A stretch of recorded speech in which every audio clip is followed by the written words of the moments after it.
When working with ECU files, two of the most critical processes are reading and writing the file.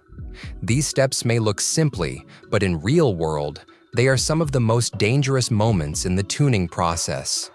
A small mistake can cause a corrupted file, communication failure, or even a bricked ECU.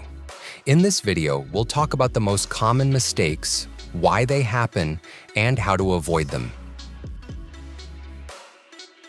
One of the biggest reasons is unstable voltage. This is especially common during OBD read and write operations.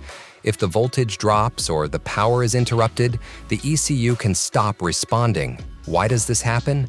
No proper voltage stabilizer, OBD port failure, human error, laptop battery running out during the process. Why is this dangerous?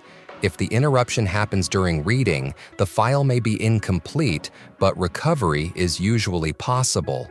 But if the interruption happens during writing, the ECU can become damaged or unrecoverable through OBD in about 90% of cases. The fix: always use a voltage stabilizer. Keep the laptop fully charged and plug the laptop into mains power. Never start a write operation without stable power. Another very common mistake is reading the wrong part of the ECU. The file explains that ECU data can include 3 different layers: microprocessor, internal flash, EEPROM. Internal flash is where the main tuning maps are stored, such as fuel, spark, EGT, turbo tables. And for most tuning jobs like Stage 1, Stage 2, Eco remapping, and etc. reading, the internal flash is usually enough. EEPROM stores additional data such as VIN, immobilizer information, mileage, other configuration data. If you modify the wrong layer, the ECU may not behave correctly, or the result may be completely wrong. The fix: know exactly what you want to change. Read the correct memory area for the job. Use the correct documentation and software before making changes.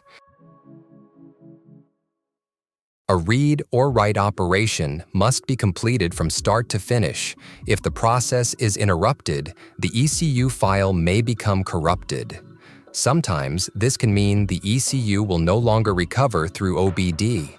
If that happens, you may need to use boot mode recovery, but only if your tool and ECU support it.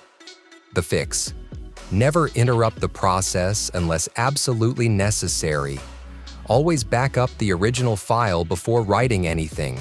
If something goes wrong, check whether boot mode recovery is available. Best workflow for safe ECU reading and writing. Here is the safest way to handle ECU files. 1. Identify the correct file type. Decide whether you need internal flash, EEPROM, or both. 2. Stabilize the power supply. Use a voltage stabilizer and make sure your laptop has enough battery or mains power. 3. Read the ECU safely. Perform the read operation with stable conditions and save your backup file securely. 4. Modify carefully.